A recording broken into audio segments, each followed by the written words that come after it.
راکیل کا بھی ڈلیوری کا ٹائم ہے اور وہ بیت لحم سے روانہ ہونے کو ہے. تو وہاں پر اس کا سب سے چھوٹا بیٹا یعنی جو یعقوب کا آخری بیٹا ہے, سب سے 12واں جو بیٹا ہے بنیامین, اس کے پیدائش کا وقت ہے.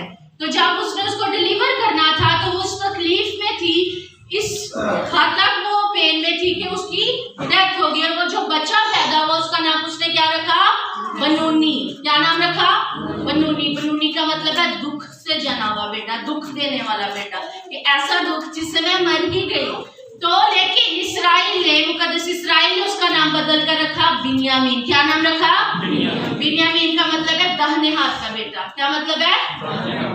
جہاں پر موت ہوئی, جہاں پر اس کو لگا کہ یہ بیٹا مجھے دکھ دے گا, وہاں سے خدا نے ایک ایسا بیٹا پیدا کیا جو ساری دنیا کے لیے کیا ہے؟ خوشیوں کی نوید لے کر آیا. ہاللیلویا. بنونی کا مطلب ہے دکھ دینے والا بیٹا یا دکھ سے جنا ہوا بیٹا, اور بنیامین کا مطلب ہے داہنے ہاتھ کا بیٹا. تو مسیح خدا کے کس طرف بیٹھا ہوا ہے؟ ہاللیلویا. آگے بڑھتے ہیں ہم. 5واں اس کا ہمیں ذکر ملتا ہے نومی اور روت کی کہانی میں. یہ سب نے سنی ہوگی. اب نومی کہاں پہ رہتی تھی؟ بیت لحم میں, اسی گاؤں میں رہتی تھی. وہ روٹی کے گھر کو چھوڑ کے, روٹی کے شہر کو چھوڑ کر کہاں پہ چلے گئی؟ کہاں چلے گی؟ مواب کے ملک میں. جب روٹی کو چھوڑ کر, زندگی کی روٹی کو چھوڑ کر وہ مواب میں گئی تو کیا ہوا؟ شوہر مر گیا, دونوں بیٹے مر گئے, سب کچھ گوا بیٹھی. جب ہم بھی زندگی کی روٹی کو چھوڑ کر جاتے ہیں تو ہمارا بھی یہی حال ہوتا ہے. لیکن جب ساری پین لے کر, سارے کشٹ کاٹ کر واپس آئی تو کل آئی کہ بیت لحم ہی چلو, روٹی سے گھر ہی چلو واپس. تو جب آ گئی تو پھر کیا ہوا؟ صرف اس کو سہارا نہیں ملا, بلکہ اس روت کو جو اپنے چھوڑ کر زندہ خدا کے پاس آئی تھی, ان کو وہاں پر بوئز مل گیا. بوئز یہاں پر یسوع مسیح کو ریپرزینٹ کرتا ہے. اب میں سمجھاتی ہوں کیسے. جب دیکھا کچھ دن وہاں پر کھیتوں میں بالے چننے جاتی تھی روت. اب نومی کو پتا چلا کہ یہ کس کے کھیت میں چن رہی ہے. بوئز تمہارا کراپتی ہے. اب کیونکہ تیرا شوہر مر گیا تو وہ کراپتی یعنی دیور کا حق ادا کرے. جیسے ہم پنجابیوں میں یہ رسم ہے کہ اگر شوہر مر جائے تو دیور اگر دوبارہ ہے تو وہ بھابھی کے ساتھ حق ادا کرتا ہے. تو یہ کیا ہے؟ وہ کہتے ہیں کہ کراپتی کا حق یہ ادا کرے گا تیرے ساتھ. تو جیسے ہم پوری سٹوری کو 2-3 باب کی ساری کہانیاں آپ گھر جا کے پڑھے روت کی بک کو, تو کیا ہوتا ہے؟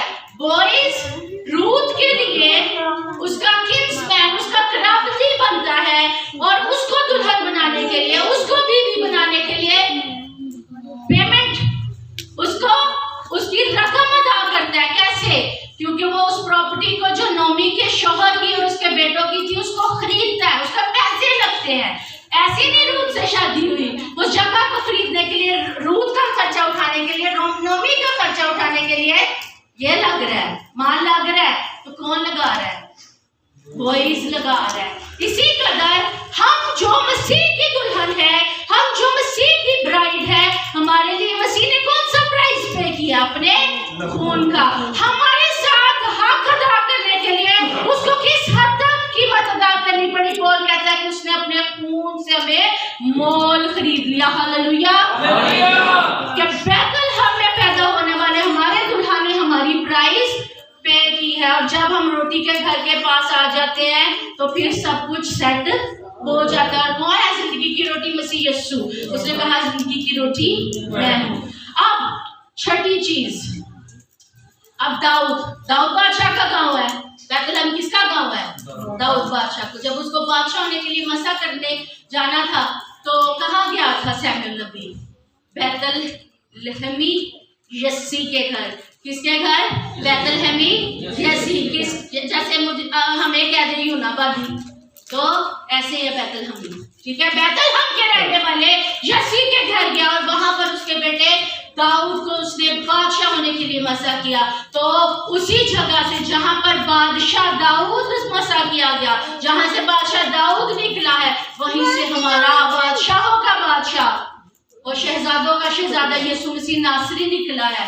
اور اس کے بارے میں کیا لکھا ہے کہ ہمارے لیے ایک لڑکا ولد ہوا, ہم کو ایک بیٹا بخشا گیا, سلطنت اس کے کاندھے پر ہوگی. وہ عجیب بشیر خدائے قادر ابدیت کا باپ اور صلح کا شہزادہ ہوگا. کیا ہوگا؟